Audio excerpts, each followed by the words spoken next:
Bendiciones para todos. ¿Cómo están? ¿Bendecidos por el Señor? Qué rico tenerlos aquí. Qué rico que podamos también venir entre semana a la iglesia, ¿cierto? Es algo que se valora mucho. Después de una pandemia, ¿cómo no valorar venir a la iglesia? Ay, Dios, qué bendición es poder estar en este lugar. Bien, antes de ir a la palabra, quiero contarle varias cositas. Primero, que no sé si supo que se acabó el mes de julio. ¿Sí supo? Ya se acabó. Santo Dios del cielo. Esto va que corre, ¿sí o no? Bueno, cada día más cerca de la venida de Cristo. Amén, amén, amén. Bien, en segundo lugar, contarles que para el mes de agosto tenemos también una programación bien especial y queremos darle énfasis a nuestra clínica para el alma. Esa clínica para el alma es un retiro, como ya lo he explicado, donde podemos tener un espacio para poder recibir de la presencia del Señor, un espacio para ser ministrados, para encontrarnos con Él, para tomar nuevas fuerzas. Les invitamos de antemano a que se puedan inscribir a este espacio. Amén. Una bendición es nuestra clínica para el alma y de antemano les invitamos y hacemos énfasis en esto porque realmente es un retiro muy especial para la iglesia en el cual nos preparamos en ayuno, en oración para ese día especial. Lunes 19 de agosto los esperamos, ¿ok? Lunes 19 de agosto es un festivo. Tratamos de hacer ese tipo de celebraciones los días festivos pensando en que muchos, la mayoría, descansan ese día entonces para tener el espacio. Amén. Así que los esperamos. Eso en primer lugar. Y en segundo lugar, de antemano ya recordarles nuestros tiempos de vigilia, el último viernes de cada mes. Ya tuvimos nuestra vigilia el mes de julio, nos preparamos para agosto.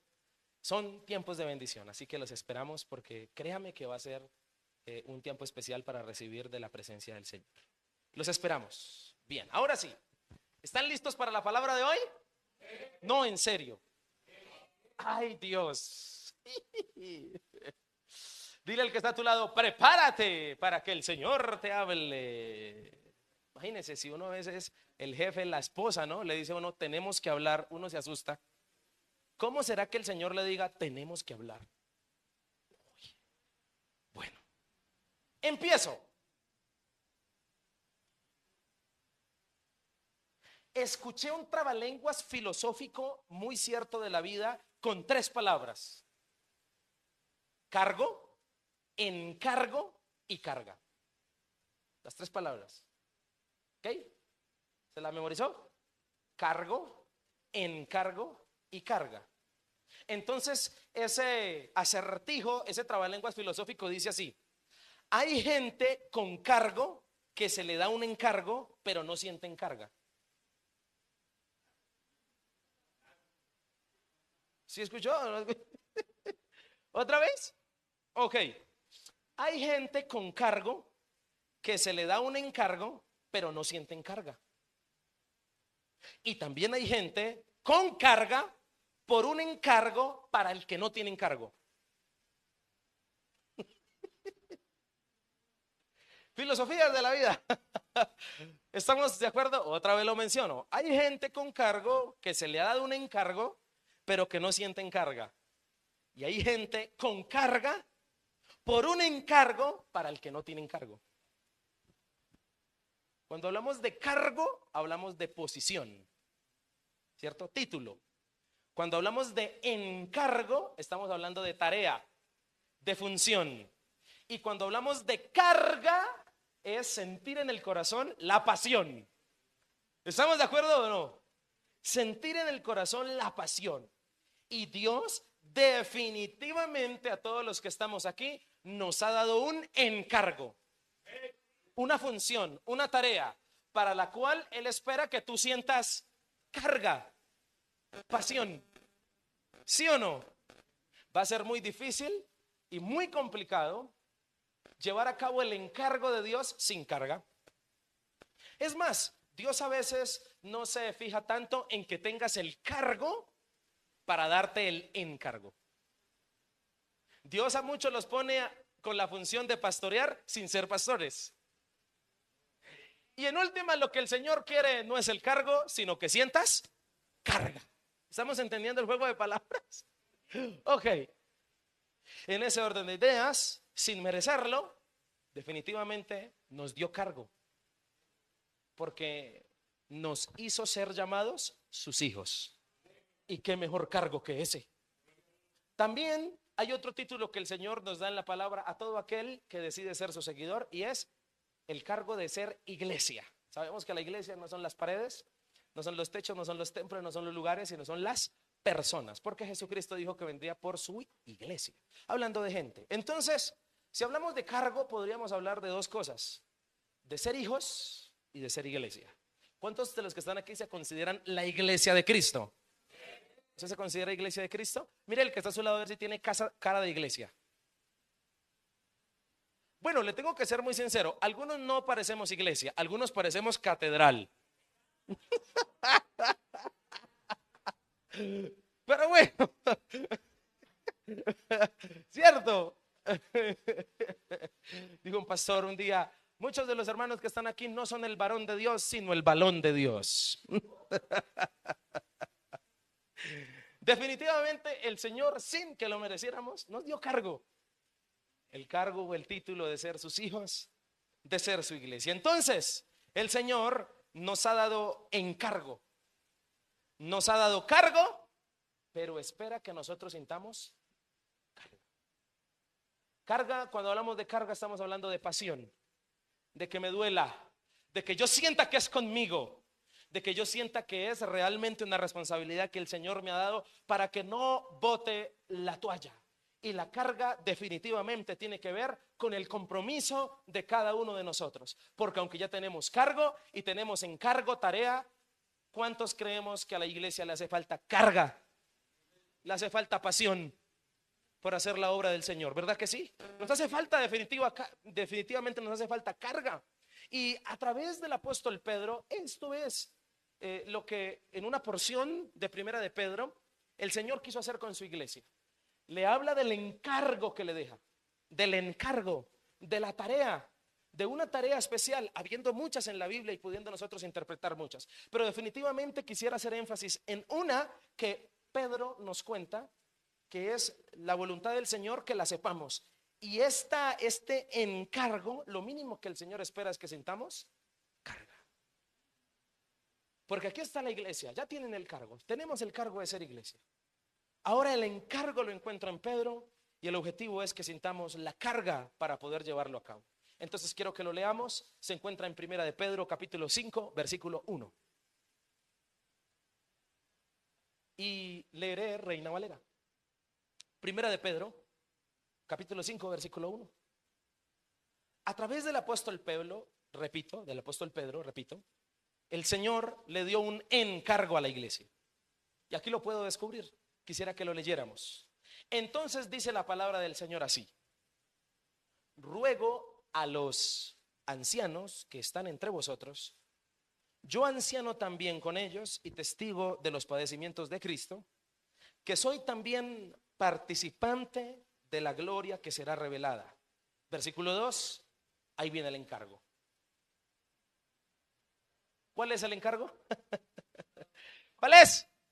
¿O con qué tiene que ver? En primer lugar, con apacentar. Apacentad la grey. Todos sabemos aquí que la grey es la iglesia, ¿cierto? El rebaño, como también tiene sinónimos en la Biblia. En la Biblia encontramos sinónimos para la iglesia como rebaño, grey, como comunidad, cuerpo, ¿cierto que sí? Organismo vivo es la iglesia. Una de nuestras doctrinas fundamentales de las asambleas de Dios dice que creemos en la iglesia como el cuerpo místico, porque la verdad es que la iglesia es un misterio. Por puro misterio de Dios se mantiene viva.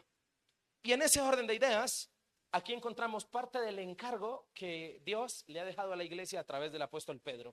Pedro escribiéndole a una iglesia perseguida: apacentad la iglesia, la grey de Dios que está entre vosotros, cuidando de ella, no por fuerza, sino voluntariamente, no por ganancia deshonesta, sino con ánimo pronto, no como teniendo señorío sobre los que están a vuestro cuidado, sino siendo ejemplos de la grey.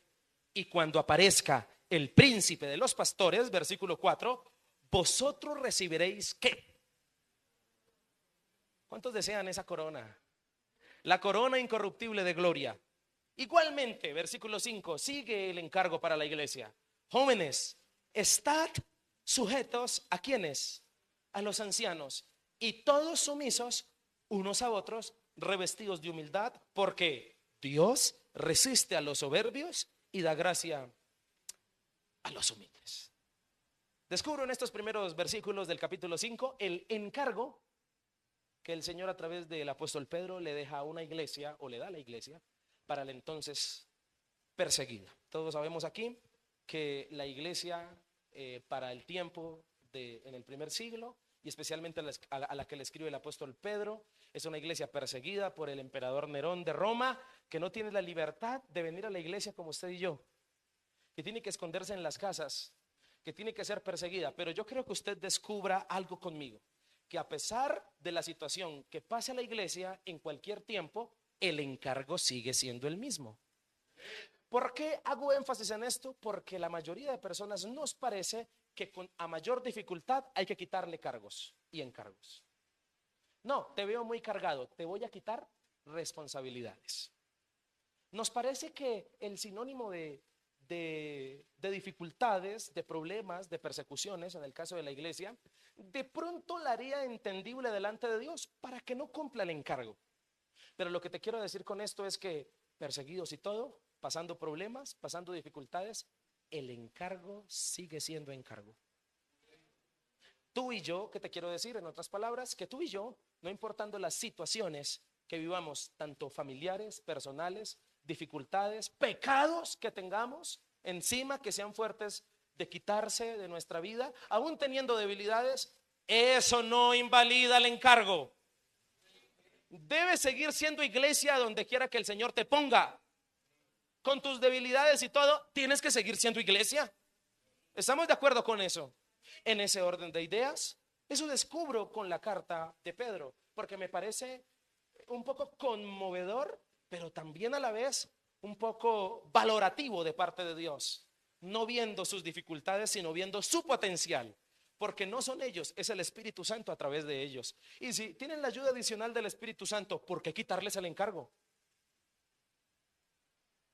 Es aquí donde la fuerza sobrenatural del Espíritu Santo toma forma, toma poder, toma legitimidad en nuestra vida para que realmente no dejemos a un lado los encargos que nos has hecho. Quiero decirte con esto, que si crees que porque no has podido superar ciertas dificultades, ciertos traumas, ciertas situaciones difíciles, porque si tienes problemas y dificultades en tu casa, porque si todavía no has arreglado tu vocabulario, el Señor te va a quitar parte de su encargo, estás equivocado.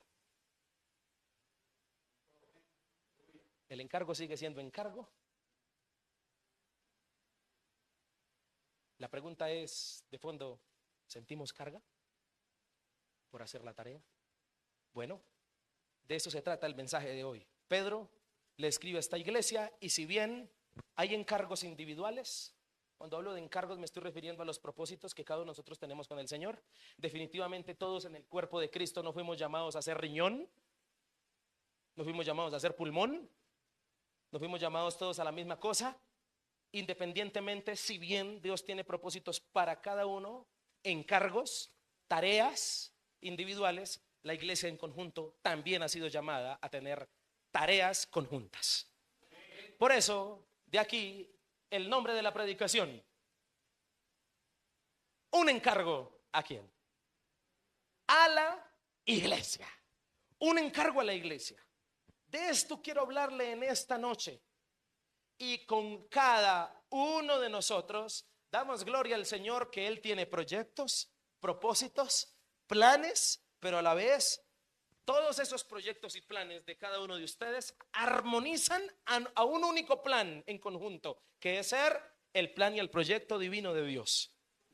Cada uno con la labor que hace para el Señor desde el lugar donde esté, desde su empresa, desde su trabajo, desde su negocio, desde su profesión, desde su llamado, aún individualmente, en conjunto empuja hacia un mismo fin. El fin de que la palabra de Dios se cumpla y de que Cristo sea anunciado a lo largo del mundo. ¿Estamos de acuerdo con eso? Por eso, mi hermano, sigue perteneciendo a la iglesia de Cristo. No te dije Misión Vida Bosa. ¿Escuchó qué? Porque no quiero hacer aquí publicidad aunque si quiere venir y pertenecer a esta iglesia, venga. Pero no deje de pertenecer no somos de aquellos que promueven que no se necesita una iglesia para conocer de Dios. No creemos eso. No somos de esos. Que Dios nos guarde. Amén. Que Dios nos guarde de ser aquellas personas que dicen: no necesito un pastor, no necesito una iglesia. Dios nos guarde. Y te lo quiero contar porque Pedro nos lo dice, porque es parte del encargo de la iglesia. Definitivamente nuestra labor como iglesia es enseñarle al creyente a que dependa de Dios, no del pastor ni de la iglesia, pero significativamente necesita de una iglesia para poder congregarse, porque no dejemos de congregarnos como algunos tienen por costumbre, dice la palabra. En ese orden de ideas, quiero compartirte un mensaje titulado Un encargo a la iglesia. Y como la iglesia que somos, hay encargos en conjunto para los que debemos sentir carga. Quisiera hablarles de ese plan, de ese encargo. Y quiero hablarle a continuación de las implicaciones del encargo que se nos ha dejado. Lo primero, el encargo que se le ha dejado a la iglesia tiene que ver con cuidar. ¿Con qué tiene que ver? Bien dice el texto: apacentad. ¿La qué? ¿Qué dice luego? Versículo 2. Cuidando de qué? De ella. Implícitamente apacentar, pastorear, cuidar, guiar. Tiene que ver con un sinónimo de cuidar. Y definitivamente la iglesia, parte del encargo que se le ha dado, tiene que ver con cuidar. ¿Tiene que ver con qué? Con cuidar. Escúcheme, mi hermano. Y el encargo a la iglesia tiene que ver con el cuidado de unos a otros. Esto implica especialmente en el pasaje, porque Pedro, al parecer le escribe a los ancianos, a los líderes de la iglesia, a los que están manejando la iglesia, y le dicen: apacienten, pastoreen, cuiden. Entonces habla de un cuidado interno, pero definitivamente la iglesia también ha sido llamada a tener cuidados externos. Que por ser cristianos estamos llamados a dañar al que no es creyente. No.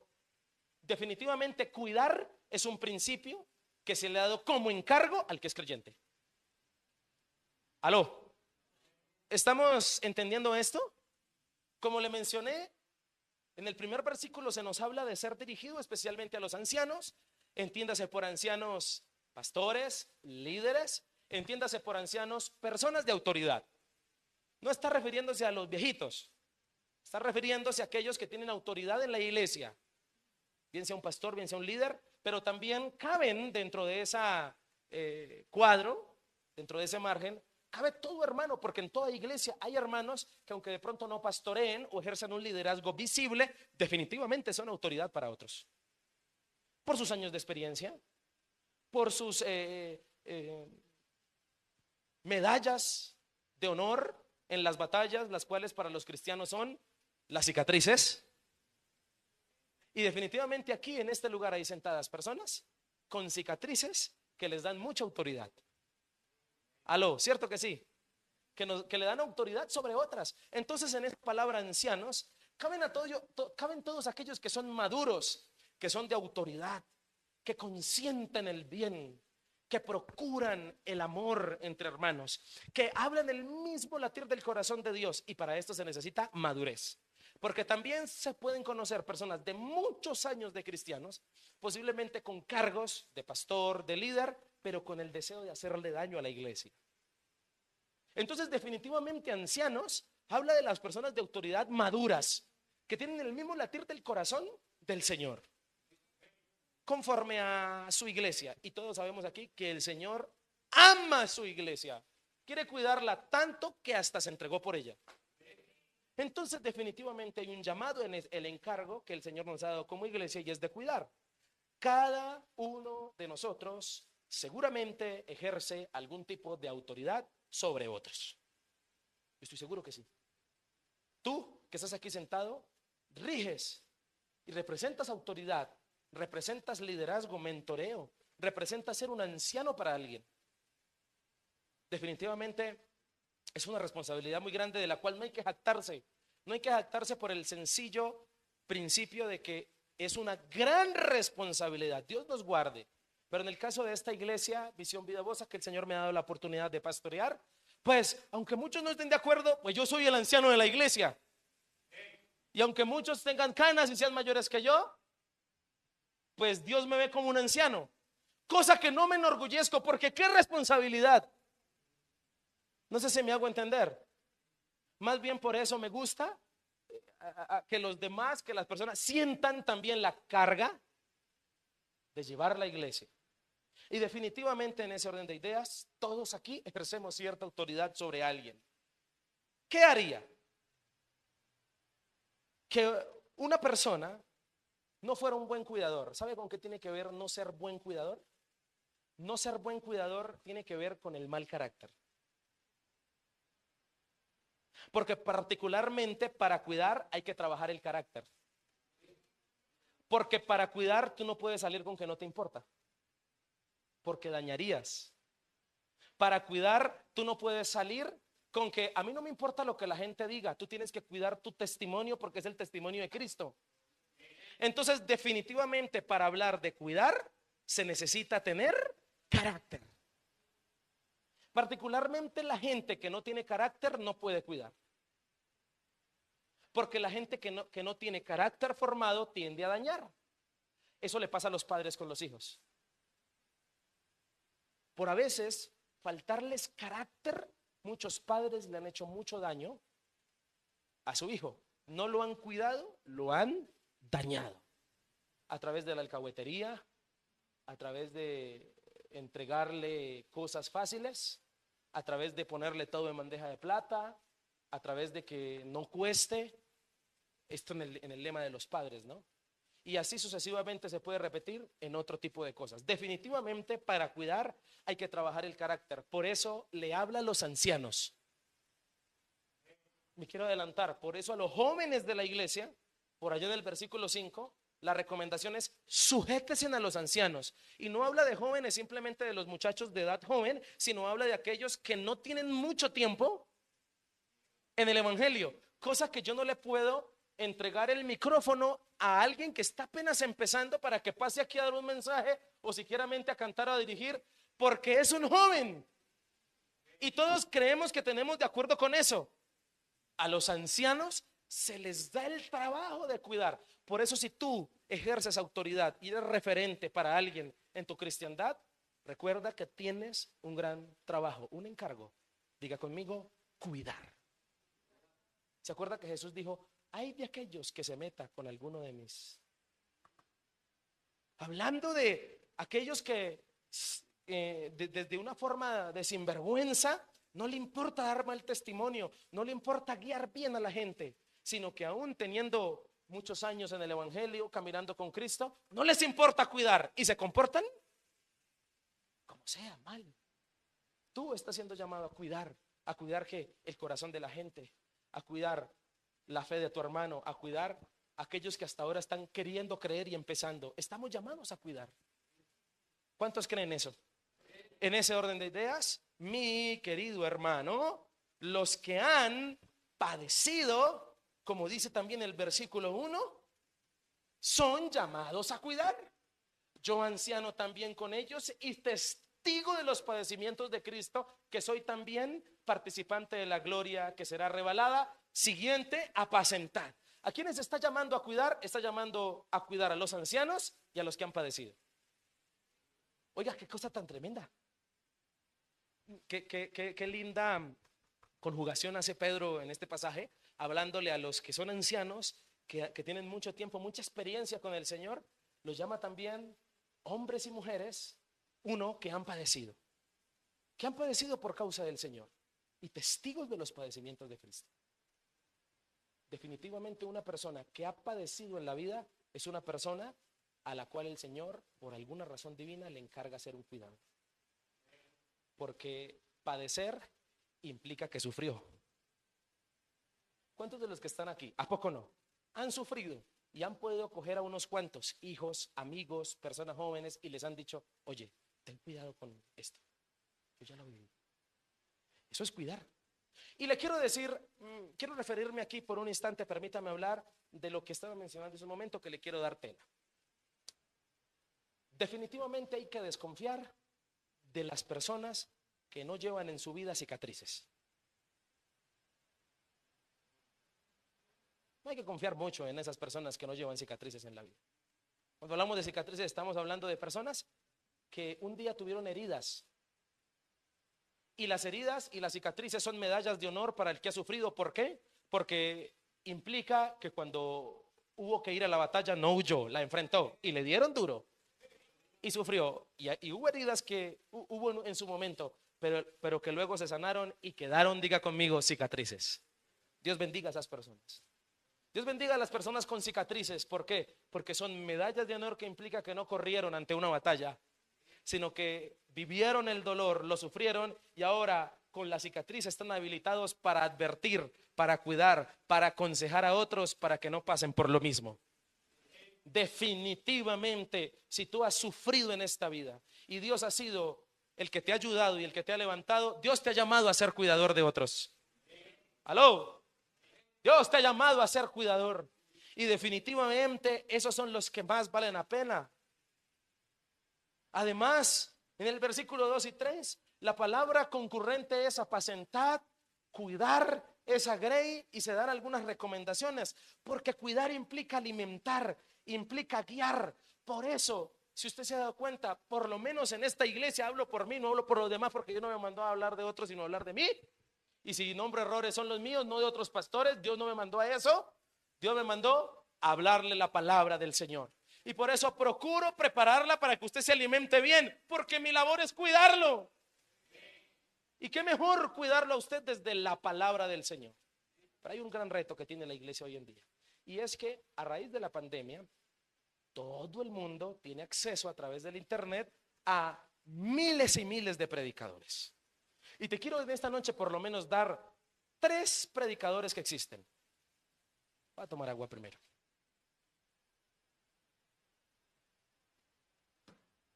Tenga cuidado porque si podemos clasificar a los predicadores, hay 3 tipos.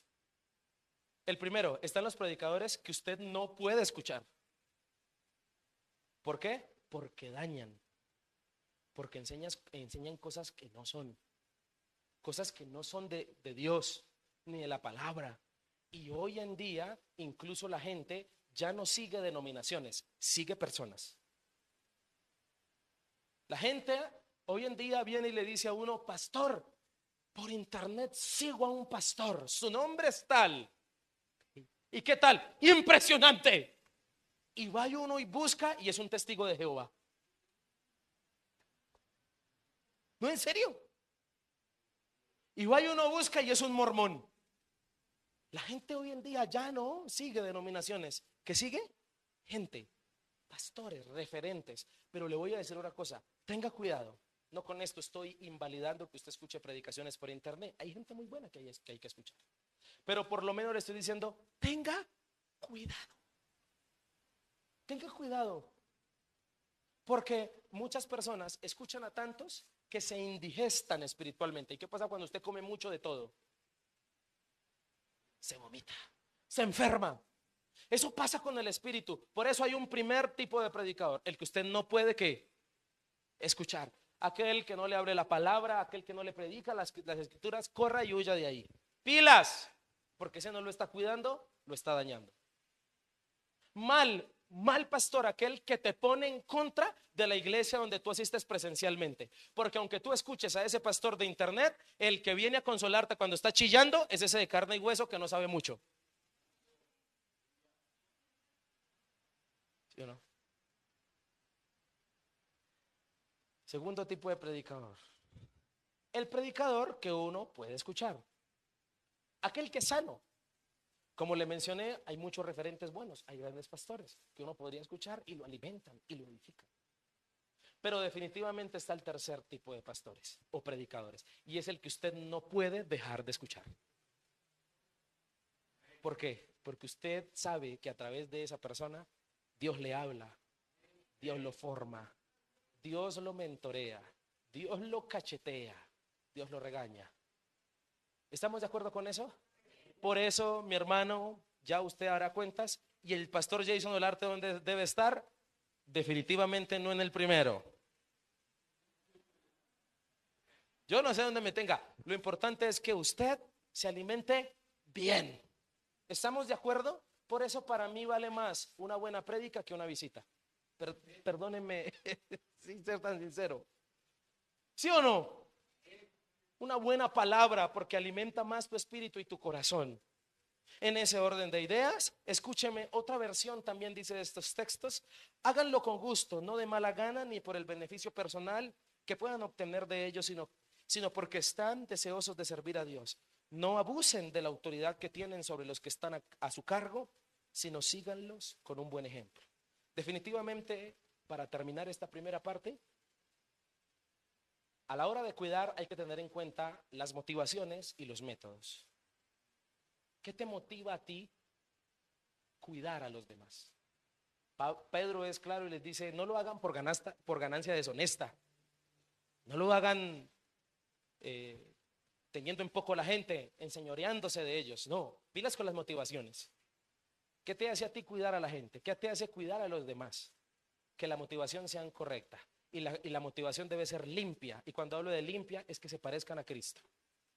¿Por qué tú debes ser un referente y debes cuidar el corazón de tu esposa, de tu esposo, de tus hijos, de la sociedad, incluso del no creyente? Porque tú eres representante del Señor Jesucristo en esta tierra. Una motivación correcta. En segundo lugar, los métodos. Termina diciendo el versículo 3 y habla del mejor método que existe para cuidar. ¿Sabe cuál es? El ejemplo.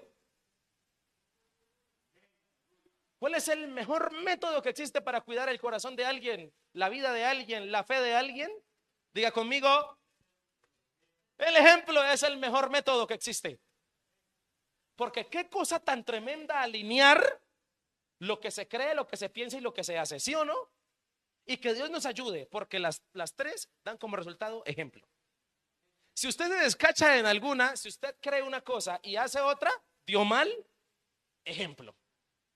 Si usted dice una cosa y se descacha en el hacer, dio mal ejemplo. Por eso que Dios nos ayude a armonizar lo que creemos, lo que pensamos, lo que decimos y lo que hacemos. ¿Estamos de acuerdo? Cuidar. El encargo de la iglesia también tiene que ver, en un segundo punto, en esperar. Versículo 4. A la iglesia se le ha encargado cuidar, pero también esperar. ¿Esperar a quién? Y cuando aparezca, ¿quién?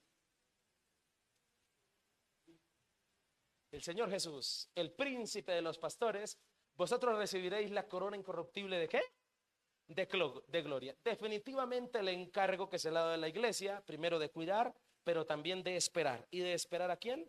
Al Señor Jesucristo. A usted no se le puede olvidar, como cristiano, que usted como iglesia está aquí esperando. ¿A quién esperamos? Porque ¿cuándo viene Jesús? La Biblia dice que viene. Esa es la respuesta que buscamos. ¿Cuándo viene Jesús? Viene pronto. Hace 2000 años está que viene, pero viene pronto. Gloria a Dios. Qué cosa tan tremenda es hacer que a uno como cristiano no se le olvide que espera. Usted y yo estamos esperando un acontecimiento, pero entonces a veces se nos llega el recibo de la luz caro y se nos olvida que estamos esperando. Muchos de los que estamos aquí hemos deseado morirnos como salida a un problema. Se nos olvida que andamos esperando. Me imagino al Señor Jesucristo sentado a la derecha de Dios Padre rascándose la cabeza. Oiga, se le olvidó que me está esperando. Se le olvidó al creyente, se le olvidó al cristiano que existe la bendita esperanza. Y me da pie para decirle que Primera de Pedro, señores y señores, por eso habla tanto de la venida de Cristo. Porque ¿con qué argumento Pedro puede motivar a una iglesia perseguida? ¿Con qué argumento? Sí, Señor, con la esperanza que los otros no tienen, que aunque perseguidos estén, recuerden que ustedes tienen una esperanza.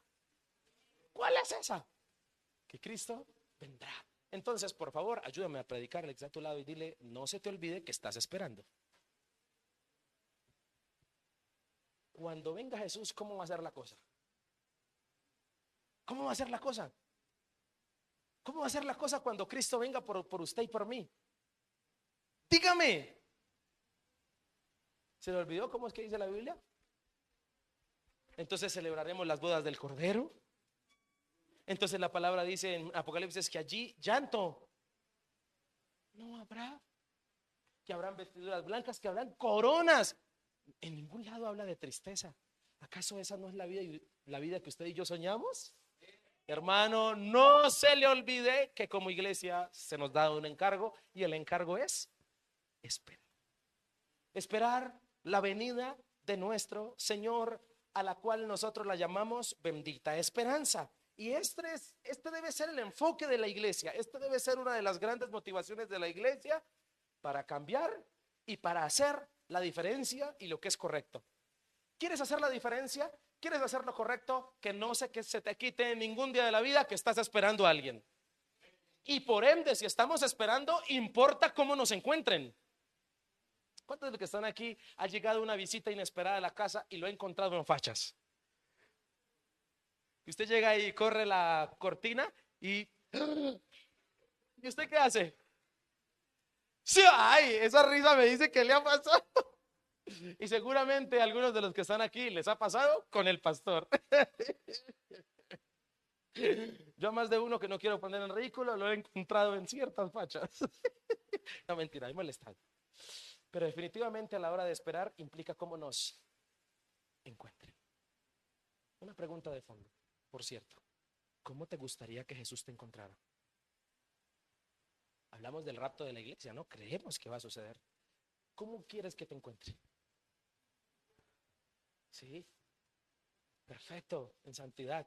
Bueno, hablemos de un momento en específico. ¿Cómo te gustaría que te encontrara en un momento específico? Por ahí usted orando. Usted se puso a orar y pum, y abrió los ojos y, oiga, ¿cómo le gustaría? En un culto. Qué tremendo sería que el Señor nos encontrara en el acto del pecado, ¿no? Qué sería tremendo que el Señor nos encontrara planeando algo malo. Definitivamente esperar implica prepararse. ¿Estamos de acuerdo con eso? Hablar de esperar la venida de Cristo definitivamente le da un plus distinto a la vida. Le da prioridades. Si se nos hubiese puesto un tiempo, bendito sea el Señor, sabio, que no colocó en la Biblia un tiempo, una fecha, para decir, vengo en tal fecha. Porque si nos hubiesen puesto fecha, definitivamente las prioridades nuestras serían otras en este momento. Es más, si nos dijeran, mañana son las 8, ahorita a las 9 de la noche vengo por ti, te dice el Señor. Te queda una hora, ¿qué harías? ¿Usted qué haría? Orar, dice allá alguien. Poneme a orar, alguien más. Yo diría, Diosito, Diosito, Diosito, perdóname por todos los pecados. Yo no sé usted qué haría. ¿Qué haría usted? No, son ejemplos que nos ayudan a reflexionar, a reflexionar. Claro, ¿cierto? La forma que llamar a mis clientes para que me paguen, dice Fran. Ay, Dios mío. Padre, oramos por tu siervo. Hermano, definitivamente, como alguien dijo, estar cerca a la muerte hace que la gente crezca mucho, hace que haga grandes prioridades. Y definitivamente, esperar, en principio es hermoso, porque esperamos no la corona, sino al príncipe. Porque definitivamente es más rico el príncipe que la corona. ¿Sí o no? La corona es una recompensa que gloria al Señor, por estipularlo así, se le dará a cada uno, dice la Biblia. Habrán recompensas en el cielo, pero definitivamente encontrarse cara a cara con mi Señor ya es mi recompensa más grande. Ay, qué bendición y qué delicia. Si nomás uno a veces se sueña, yo no sé si usted se ha soñado, alguno de los que está aquí se ha soñado ya que está en el cielo.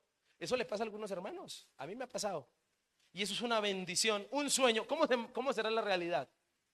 De estar allí, escúcheme, y esperar al príncipe de los pastores es esperar a Cristo. Y recordemos que para esto el mismo Jesús contó una parábola, la parábola de las 10 vírgenes, de las insensatas y de las prudentes. que se habían preparado para esperar al novio.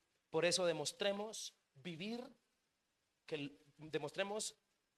esperándolo, que realmente lo estamos esperando. Y cuando colocamos esa directriz de vida, comienzan a cambiar ciertas cosas. Yo demostrar que vivo esperándolo ya me demarca un carácter, un comportamiento, una forma de hablar, unos principios a aplicar. Definitivamente daría más prioridad a lo espiritual si demarco en mi vida vivir esperando. Y vivir esperándolo no es algo idealista que estoy poniendo en el escenario de esta prédica. Vivir esperándolo es algo que tú sabes que tienes que hacer. No es algo que yo te estoy diciendo para que sueñes, es algo que te estoy diciendo para que apliques. Porque definitivamente tenemos que vivir esperando. En ese orden de ideas, esta promesa es para animar a la iglesia. No dejes de animarte a ti mismo con esta gran promesa. Y definitivamente la corona incorruptible habla de recompensas que recibiremos en el cielo. Porque la Biblia no excluye el pensamiento de recompensa por el servicio.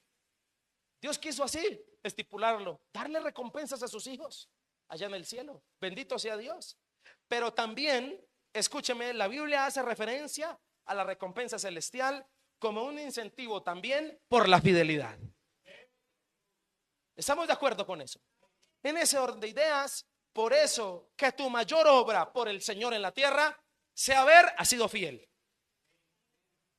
La mayor obra, antes que darle de comer a los hambrientos, que darle vestido al pobre, antes que diezmar y ofrendar, antes que ser un buen padre, antes que ser una buena madre, es ser fiel a Dios.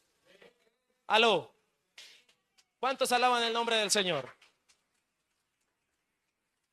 Y te voy a decir una contraparte. Pasar por fiel a Dios muchas veces implica ser injusto para muchos. Aló. ¿Estamos de acuerdo? Por eso que te importe la opinión de tu Señor, no de la gente, siempre y cuando estés viviendo conforme a la palabra. Por eso Jesús dijo: a ustedes los van a tratar de lo peor, les dijo a los discípulos. Dice: los matarán pensando que hacen bien. Juan capítulo 16, versículo 1 al 4. Pasar por fiel implica muchas veces pasar por injusto o por malo. En ese orden de ideas, recordemos que la corona es incorruptible, es celestial, no terrenal.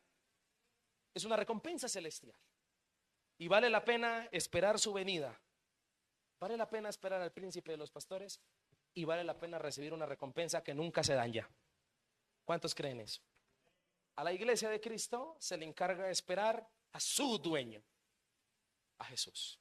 Hablamos de que el plan del encargo implica dos principios: cuidar, esperar.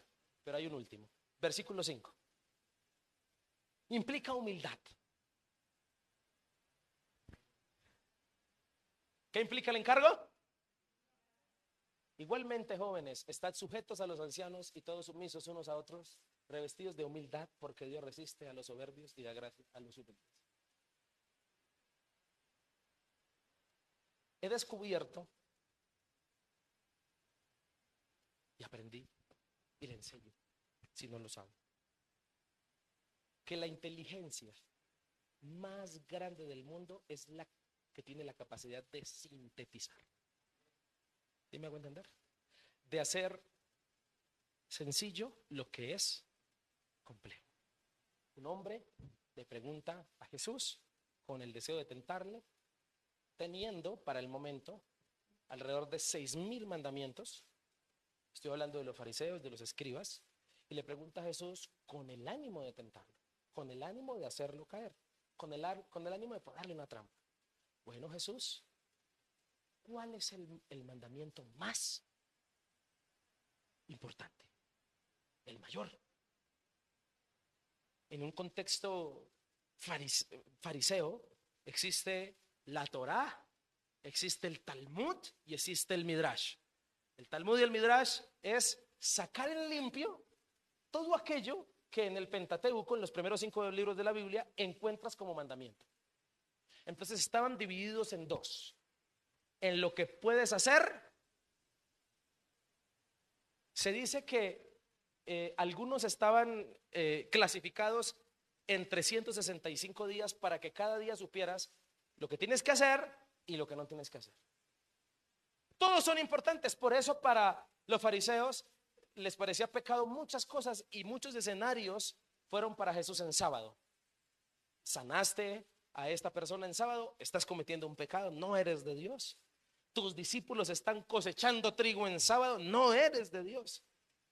Entonces, una de las cosas por las cuales se le acusa a Jesús es por no cumplir la ley, por no cumplir el mandamiento. Pero se supone que los que sanan, se supone que los que presentan al Señor, le presentan es un reguero de leyes para cumplir, que entonces ninguno se le hace ni fácil ni agradable. Entonces Jesús le preguntan, ¿cuál es el mayor? Y dijo, sintetizó, amarás al Señor tu Dios con todo tu corazón, con toda tu alma, con toda tu mente. Y hay un segundo, y a tu prójimo como a ti mismo. Y le añadió, en esto se define toda la ley. ¿Sabe cuál es la inteligencia más grande que existe? La que tiene la capacidad de sintetizar. Por eso sintetice su vida. No la complique. Estoy hablando de que no se dedique a muchas cosas. Hay gente que hace de todo y nada lo hace bien. Sintetice, dedíquese a algo, que usted es bueno, que Dios le dio dones y talentos para eso. La vida se trata de eso. Y en ese orden de ideas, cuando hablamos de humildad, si yo diría que el Señor sintetizara algunos actuaciones, comportamientos de sus hijos, la humildad sería o estaría entre los primeros. Son muchos versículos de la Biblia que nos hablan acerca de ser humildes y de cómo es la voluntad de Dios que la humildad sea parte de nuestro carácter. ¿Estamos de acuerdo con eso? Indiscutiblemente, entonces, en ese orden de ideas, parte del encargo que se le ha dado a la iglesia es ser humilde. Y cuando hablamos de ser humilde, estamos hablando de ser mesurado a la hora de pensar de mí mismo. Estamos hablando de bajeza. Estamos hablando de mansedumbre. Estamos hablando de tener una estima propia acorde. ¿Estamos de acuerdo? Eso es humildad. Y la humildad es una actitud. Tiene que ver con el comportamiento y con la conducta. Y como tiene que ver con el comportamiento y con la conducta, ¿es algo que se puede mostrar o es algo que se puede esconder? No hay mucho que discutir con una persona que se la pasa diciendo que es humilde. La humildad no se promociona. Por favor, colócame el versículo 5. La humildad, según el pasaje, es algo que se viste, como se viste la ropa. Es algo externo que se tiene que notar. No sé si me estoy haciendo entender. Y como es algo externo que se nota, revestidos de humildad, vístasen, póngase las vestiduras. No tendrías por qué estar hablando de lo que se muestra. Aló. No tendrías por qué estar alardeando de algo que se puede notar a simple vista. Y definitivamente la humildad es un encargo que Dios le ha dado a la iglesia. Cuidado, cuidado, queridos hermanos, con no ser humildes. Como tiene que ver entonces con la conducta, se perciben las acciones. Y la humildad, entonces, es una vestidura que puede notarse a simple vista. La humildad no debería ser difícil de identificar en nosotros, debe ser como ropa puesta. Difícil, complicado, que en ti lo menos que la gente defina cuando te define es que digan que eres humilde.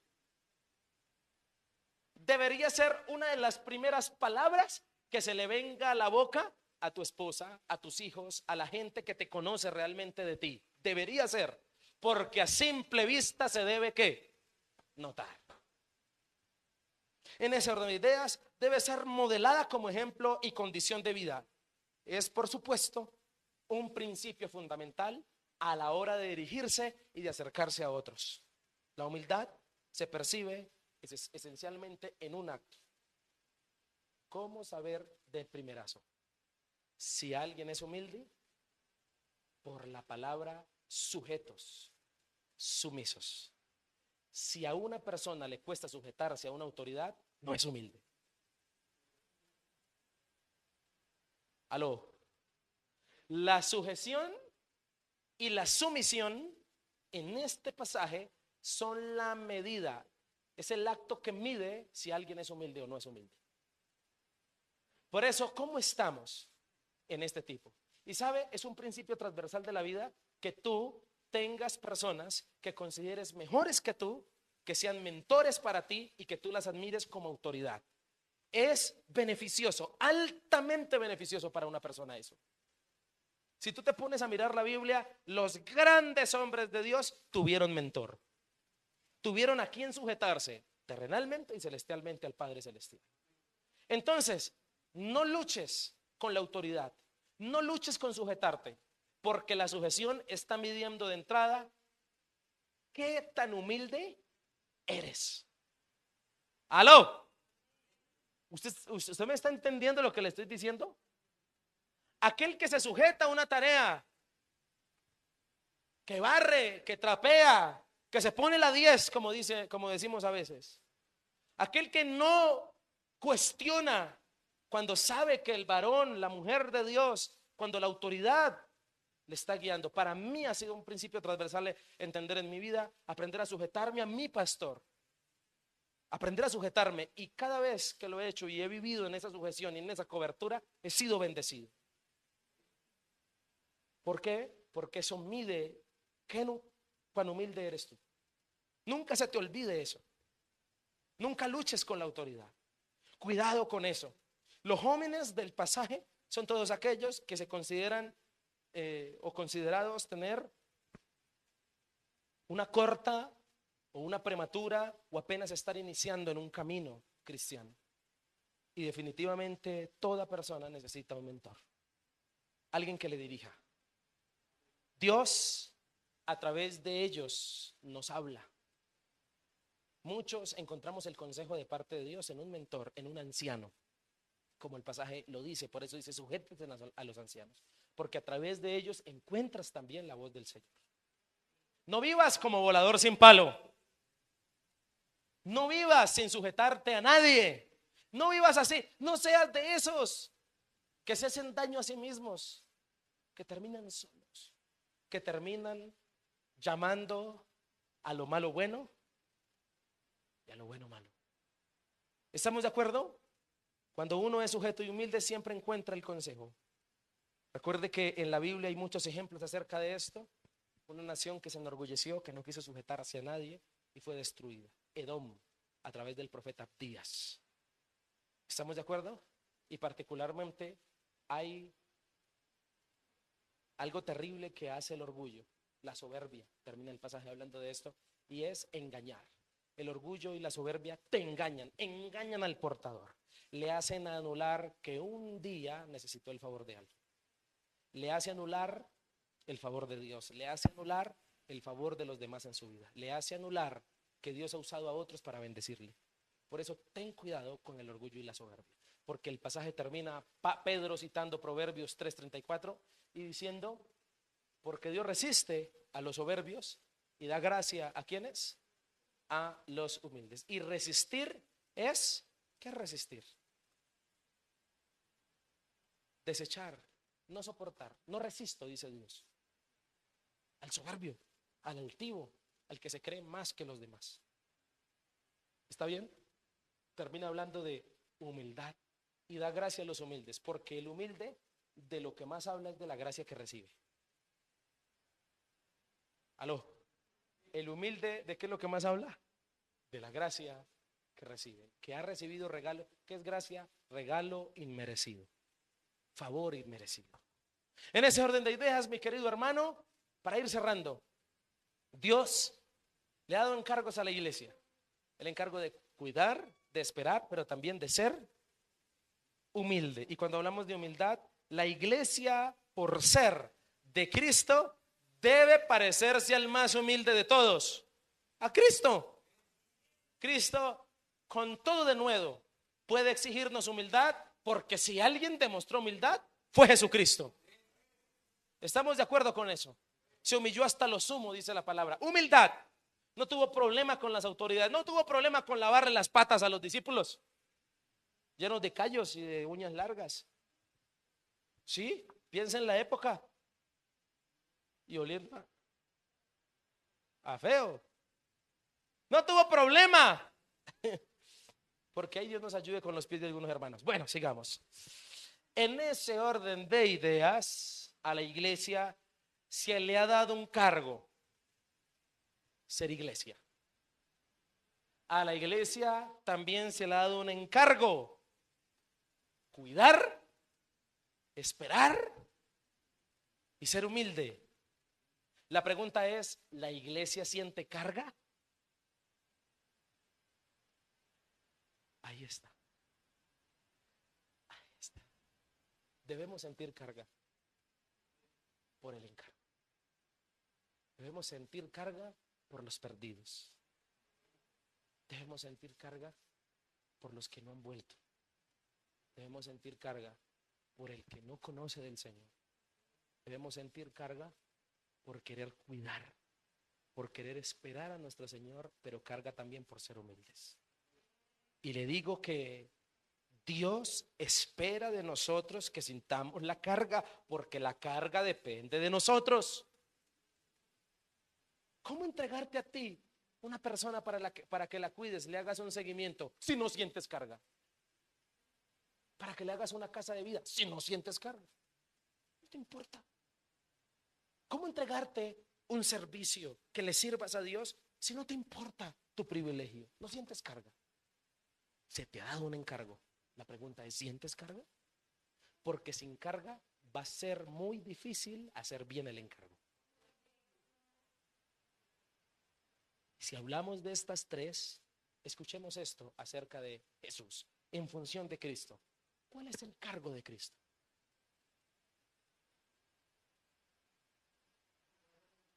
El cargo: príncipe de los pastores, dice la Biblia. ¿Cuál es el cargo de Cristo? Dios. ¿Cuál es el cargo de Cristo?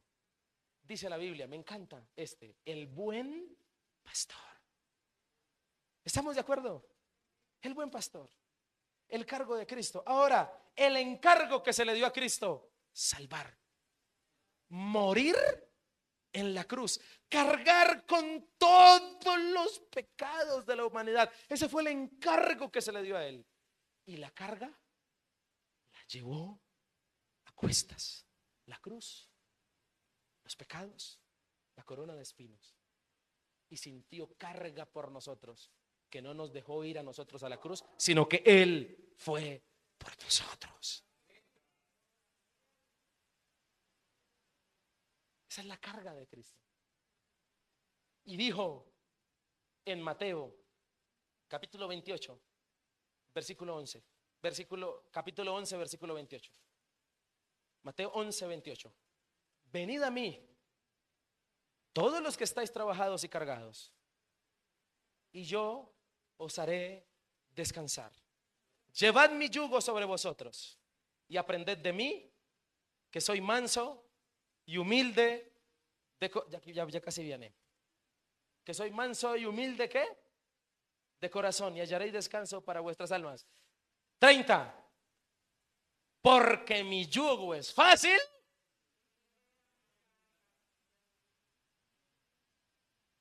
porque Él cargó ya lo más pesado y Él sintió carga por nosotros. Ahora nos toca a nosotros sentir carga por obedecerlo. ¿Amén?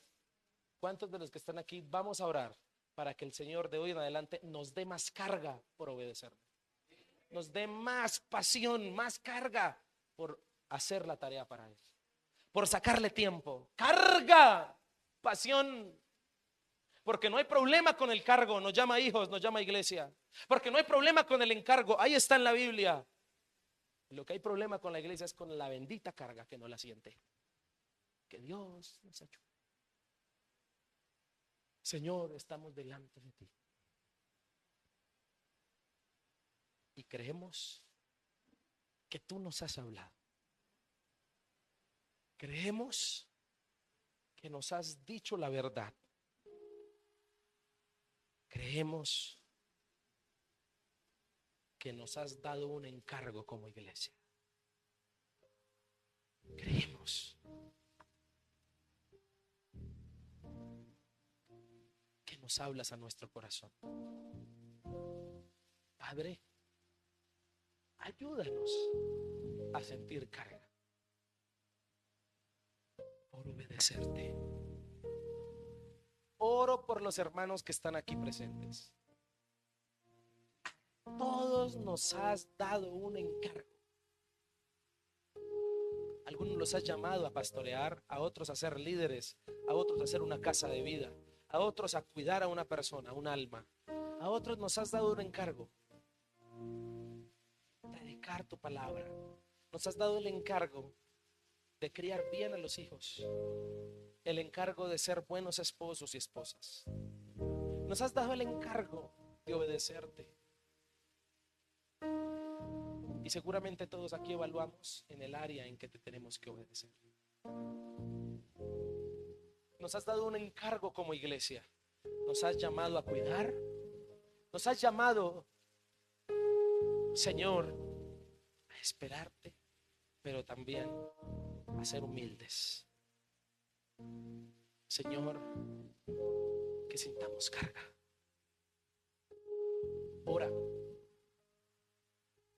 Ora al Señor que te duela la desobediencia, que te duela no estar haciendo para lo que fuiste llamado, que te duela ser irresponsable con el privilegio que te han dado, que te duela no prepararte para lo que el Señor te ha llamado. No seas negligente. Ora conmigo y dile: Señor, dame carga por obedecerte, dame pasión, hazme sentir que es conmigo. No me permitas ignorar, que yo no sea una persona que ignore tus órdenes. Dios a ti y a mí nos ha llamado a algo específico también. Nos ha dado un encargo. Necesitamos ser iglesia, ser una iglesia a la cual se le ha hecho un encargo, con cargo y que siente carga. Padre, ayúdanos a entender esta palabra. Ayúdanos a disfrutar del cargo que nos das de ser tus hijos, de ser iglesia tuya. Pero ayúdanos también a sentir carga por la tarea, por la función, por el mandato, por la ordenanza. Ayúdanos a obedecerte en todo. Ayúdanos a ser temerosos. Que vuelva el temor de Jehová al corazón de los hombres, Señor. Que vuelva el temor por obedecerte completamente en todas las áreas de nuestra vida. Ayúdanos, Señor, a ser temerosos de tu verdad. Ayúdanos a ser personas que ponen en práctica tu palabra. Termina orando y diciéndole: Señor, ayúdame. Comprométete hoy a añadir esto en tu oración: Señor, dame carga. Dame carga por los perdidos. Dame pasión por los que no conocen de ti. Dame pasión por servirte. Dame pasión por obedecerte, por caminar tu mano. Dame pasión por seguirte fielmente. Dame pasión por hacer tu voluntad. Señor, nuestras dificultades no invalidan ni anulan el encargo.